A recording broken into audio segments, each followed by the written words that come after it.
It was back in 1928 when the school which Rav Shamshon Hirsch had established in 1853 and which had become a model for similar institutions throughout the Torah world celebrated its 75th anniversary. Jewish life in Kehillos such as Frankfurt, Hamburg, Berlin, Fulda was calm and serene in those days. It centered around the Beis HaKnesses with its numerous affiliated Torah activities. Torah study flourished, youth activities abounded, charitable and social work was highly organized, a sense of continuity, of permanence prevailed. A new generation was rising to take over from the old one and to perpetuate a way of life which firmly established their position as uncompromising Torah Jews, loyal to the traditions of the land that had been their home for many centuries.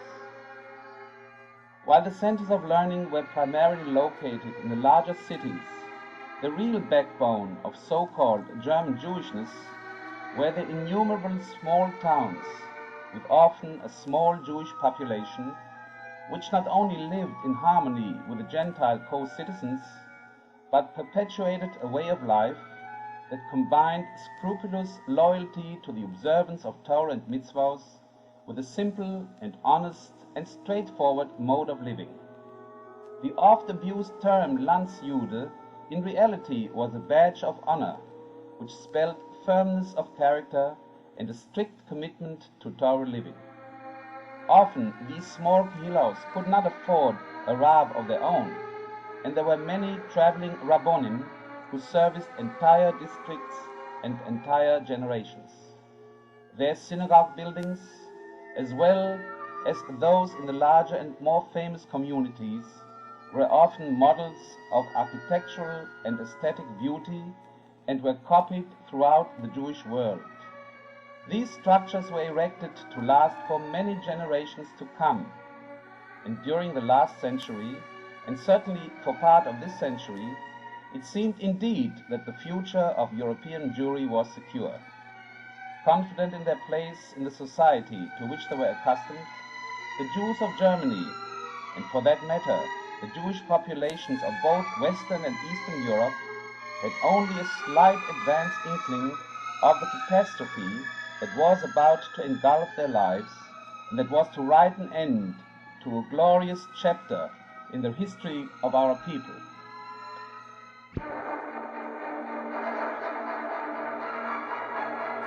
For then the incredible happened. Hitler raised his evil battle cry against the Jews, and German Jewry stood at the crossroads. As the SS began its deadly march, German Jews were thrown into panic and confusion. Many left the country, many more stayed on, vainly hoping for a change for the better. And then the decisive blow, the Kristallnacht, with its burning synagogues, its looting and shooting, thousands dragged to concentration camps, the schools closed, businesses ruined, Jewish life at a standstill, and then a final exodus to countries abroad of those who were still able to get away. But thousands, too many thousands, did not get away. And then the war broke out, and the gates to freedom were firmly shut. Then began the ghastly, more terrifying onslaught on human dignity and on human life the world had ever witnessed. Millions of innocent victims, men, women and children, an entire generation, the flower of youth, the crown of the aged, perished at the hand of the oppressor. As Jews of every walk of life were ferreted out and shipped to their doom from countries all over Europe, a sea of blood poured out from the centers of destruction, while a world at war stood by in silence. Matzevos and memories are all that is left of these Kedoshim and Tehorim, the precious and heroic martyrs of our people.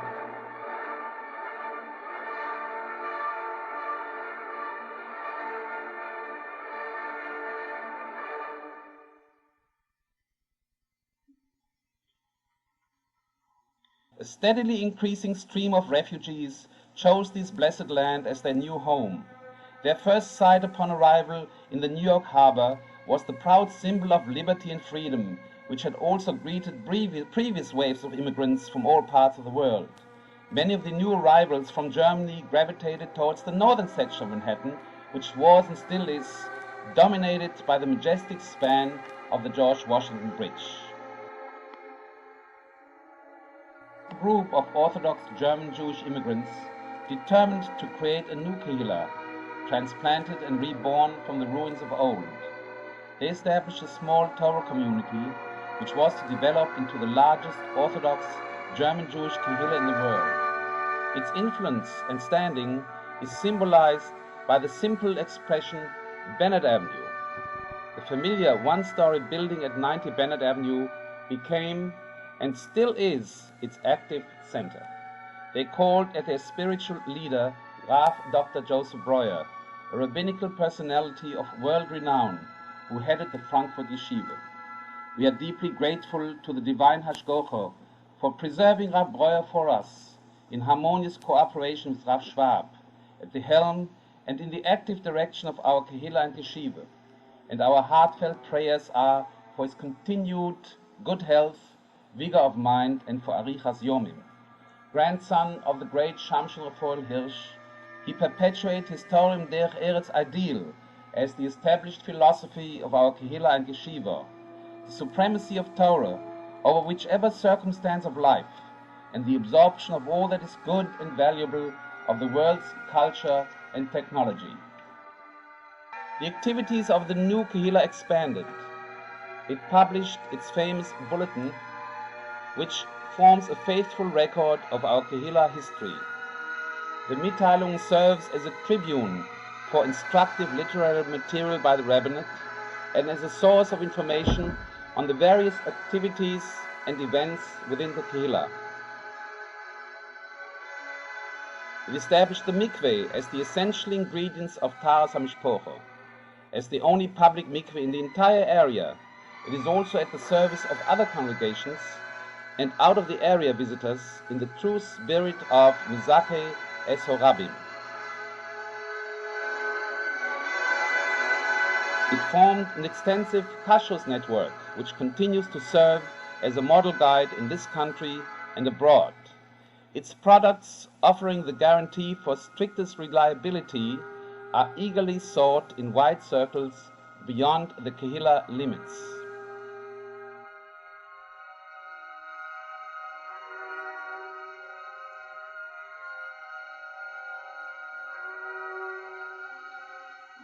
Most important, it promotes relentlessly the intensity and quality of Limud HaTorah through numerous shiurim and study circles. The first president was Walter Joseph Zichron Livrocha, who guided its growth through the early difficult years. Dr. Raphael Moller, who is the current and longtime president, is not only a Talmud Chochem, but also a man of great vision and energy. He is known throughout the city as an experienced and much sought-after physician who is the embodiment of true Gemilas Chesed. But one important ingredient was lacking: a school, a yeshiva of their own. During the first years, many of the Kehilla's children attended the neighborhood public schools and George Washington High School. While the educational standards of these schools was incomparably better than in those days than it is today, a Jewish school, a Kehilla school, became an urgent necessity as the vital ingredient of truly Jewish Kehilla life. Finally, overcoming many obstacles, the yeshiva, named after the great leader in Jewry, opened its doors in 1944. It started modestly with 13 students, with the temporary addition of a high school department. The yeshiva soon expanded vigorously.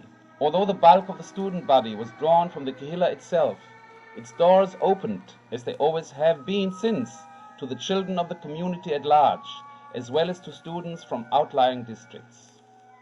Yet it always aimed at maintaining its homogeneous character in the realization that in the final analysis it is neither the principal nor the teacher, but the chavruso, the atmosphere of dedication to Torah and mitzvahs prevailing in its classroom and in its hallways, which determines the wholesome character, development, and steadfast Torah Jewishness of our yeshiva students.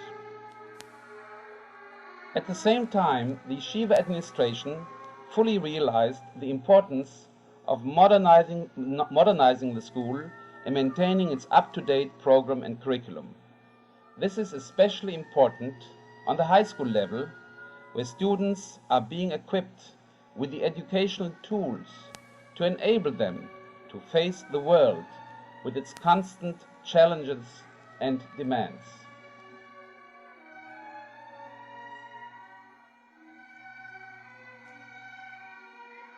An all-important necessity for the successful application of the curriculum is an up-to-date and constantly replenished library for Hebraica, Judaica, and secular subjects. The library also serves as a study hall, as a research center, and as a meeting place of diverse minds and views.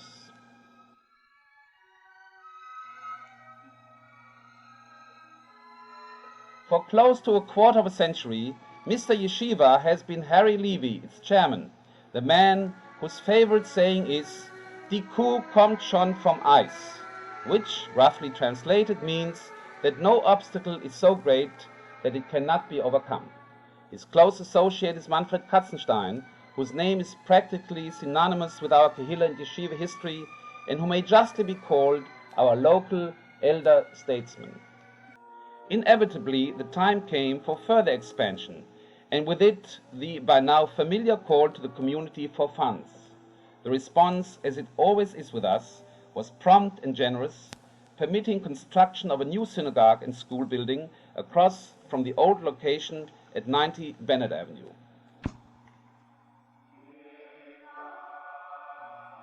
The new building was impressive indeed. The large stone menorahs on the outside walls symbolized the role of the Beis HaKnesses as the spiritual center of the community. 1,350 seats for men and women are comfortably filled on an average Shabbos, but the ladies' gallery suffers from a perpetual scarcity of room, which would make an expansion in that area an urgent necessity.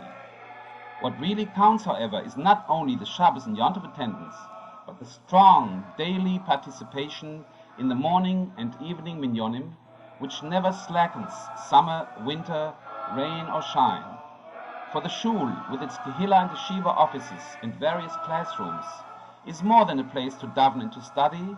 It is the lifeblood of a vibrant Torah community.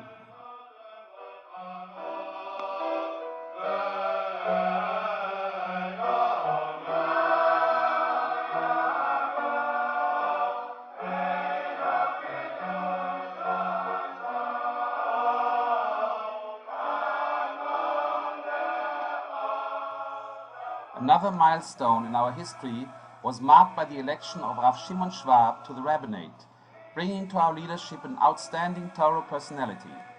He continually stresses the totality of Jewish living, and as such our Kehilla has become a model institution renowned throughout the Jewish Orthodox world. Rav Schwab has a vital share in that the term Bennett Avenue has become a symbol for uncompromising Judaism and Kehilla life at its best.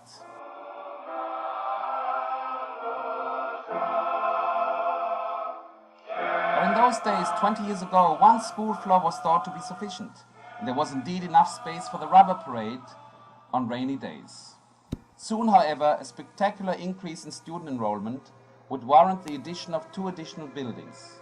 And again, the call for funds resounded through the Kehilla, and again its members and supporters responded magnificently. Soon the sounds of pile driving and construction intruded upon the sanctity of the adjoining Beis HaKnesses.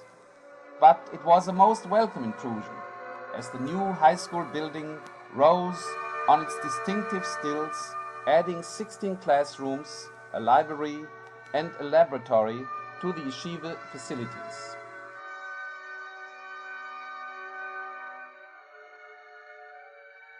The elementary department includes 6 years of laying the foundation for future growth.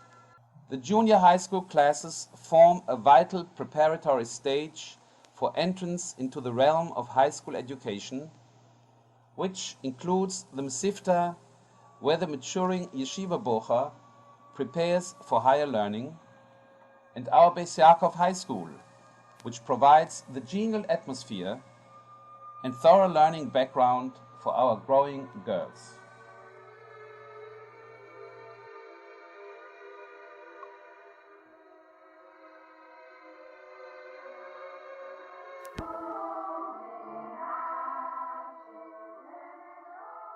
But where it really all starts is the kindergarten, or as we call it in our school, the early childhood group. Actually, it is our oldest educational branch, having been established by the sisterhood not long after the Kehilla was founded. Generations of happy children have gone through the hands of the indestructible Tante Nettie, who gives them their first taste of organized activity and sharing with each other. Recently, much larger and colorful quarters for our little ones were set aside within the school premises, and it is a joy to watch our young students in their happy surroundings. It is certainly not a new educational discovery that the experiences on an early childhood level may be of profound significance and have a decisive influence on the life of the adolescent and adult. This is why such great stress is laid on the happy and relaxed atmosphere in this, our youngest educational branch, but it is also the start of a long and rewarding period of learning experience and study growth.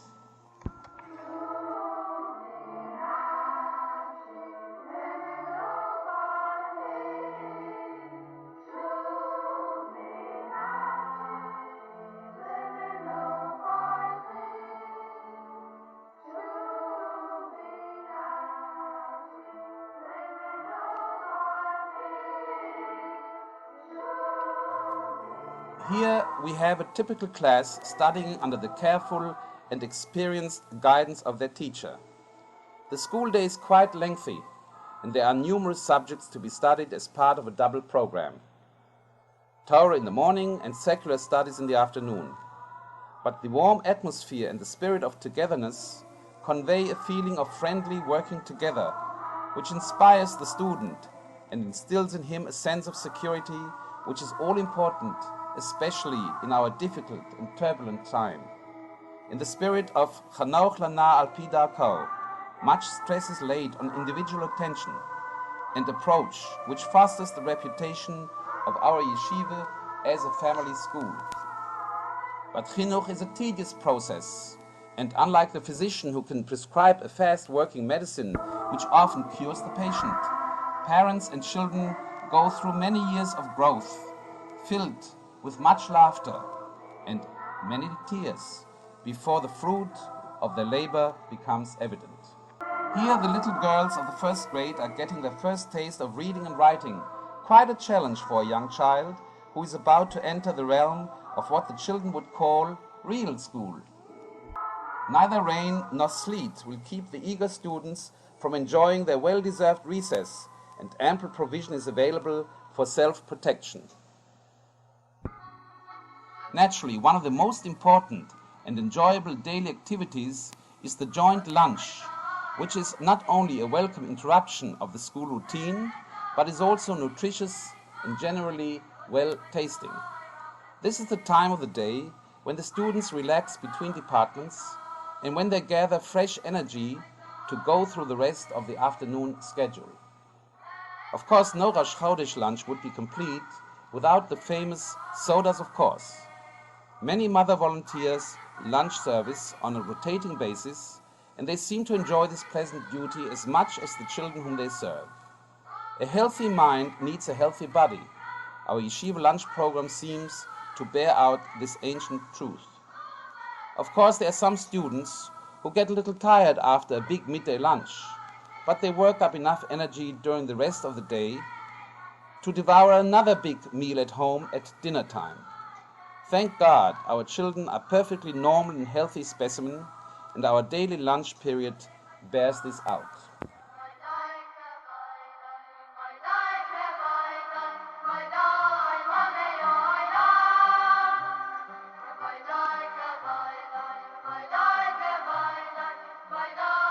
Just about half a year ago, our Beis HaMidrash, newly named after the late Frankfurt Rav, was installed in spacious new quarters on Upper Bennett Avenue.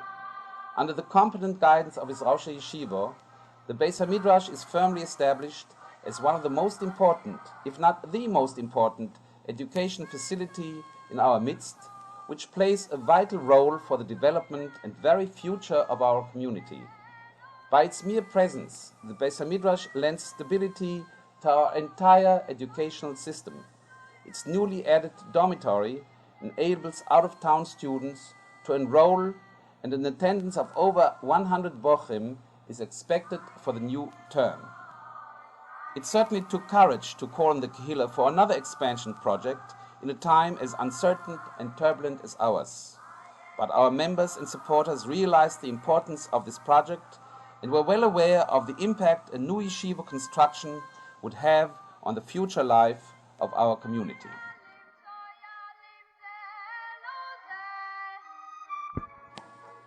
Hopefully, these girls are future students of our Breuer Teacher Seminary, where young women from all over the country receive their postgraduate training as Torah teachers to serve the community at large. As every year at this time, our Kehilla and Yeshiva family gathers together in a great demonstration of unity of purpose and of selfless and unstinting support for our institutions, which are so close to our hearts. We love our Kehilla, we love our Yeshiva, but we only become fully conscious of the depth of our feeling when we are away from them, when we realize how deprived our lives would be without these precious jewels. This annual event would have no chance of succeeding without the active help of hundreds and hundreds of individual workers who give up of their time and financial resources to devote themselves to the goal of making certain that our institutions not only will survive, but that they shall prosper and grow ever stronger. The pages of the dinner journal, which seems to expand in size from year to year, form a vivid record of the personalities of the past and of our own time, who are intimately tied to the history of our Kehilla and Yeshiva. Theirs is a unique partnership which transcends the decades and forms a continuous link between the generations. We hope and pray that the future generations, which will count themselves as partners in this great undertaking, will support and further it with equal magnanimity, equal enthusiasm, equal generosity. For they are our guarantee for the future, our guarantee for the perpetuation of a way of life uniquely our own, as handed down by our great forebears who left it as their sacred heritage. Let us all join together in this great enterprise of evermore stabilizing and perfecting the sacred structure of our Kehilla and Yeshiva. Let us work together in furthering this great work. Let us do our utmost, even sacrifice, to make certain that the future is secure. May the abundance of divine blessing descend upon all of us who are united in attaining the great goal, L'hagdil Torah u'l'ha'adiro.